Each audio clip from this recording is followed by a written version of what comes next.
అన్నొచ్చిండో.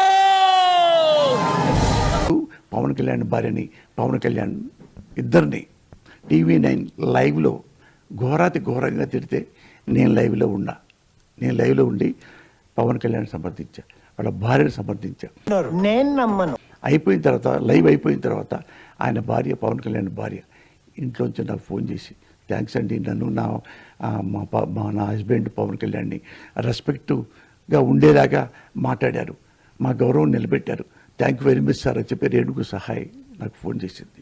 Same Pawan Kalyan అక్కయ్య phone చేసింది. చెప్పిందా? నోటితోనే చెప్పిందా లేకపోతే ముక్కుతో చెప్తుందా సార్? నువ్వు చెవులతోనే విన్నావా? లేదు సార్, మనసుతో విన్నా. అలా చెప్పు. లోకేష్ బాబు నేను వస్తాను బాబు, నాకు ఇవి కావాలంటే ఇవ్వడా? ఎందుకు నన్ను ఇష్టపడ్డాడు? పోసాల్లో ఏదో ఉంది, ఆనెస్ట్ ఫెలో, బాగా మాట్లాడతాడు, నిజాయితీ పడు, లంగా పనులు చేయడు అని కాబట్టే కదా లోకేష్ బాబు నన్ను చూజ్ చేసుకున్నాడు. నాలో ఏమున్నాయి నన్ను చంపడానికి, నన్ను అరెస్ట్ జైల్లో పడేసి జైలు తిప్పడానికి? ఏమున్నాయి నాలో? అంత దుర్మార్గం ఏముంది చెప్పండి.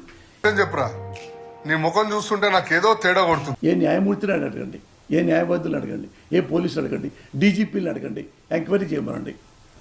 ఎన్ని తప్పులు చేశాను చెప్పండి? ఏ తప్పు చేయలేదు ఇంతవరకు.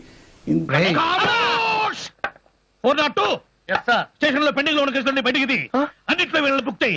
405, 503, 670, 840 ఇంకా ఏమైనా ఉంటే సెక్షన్లు వాటిలో కూడా వీళ్ళకి ఇచ్చేసేయి. వీళ్ళకి మినిమం జీవిత ఖైదు పడాలి. సాక్షి వాళ్ళకి నీ పాదాబంధ చేత నన్ను క్షమించండి, ఎందుకంటే రాజకీయాలు అనేవి నా నోటు ఇక పరకదలుచుకోలేదు. ఇది రియలైజేషన్.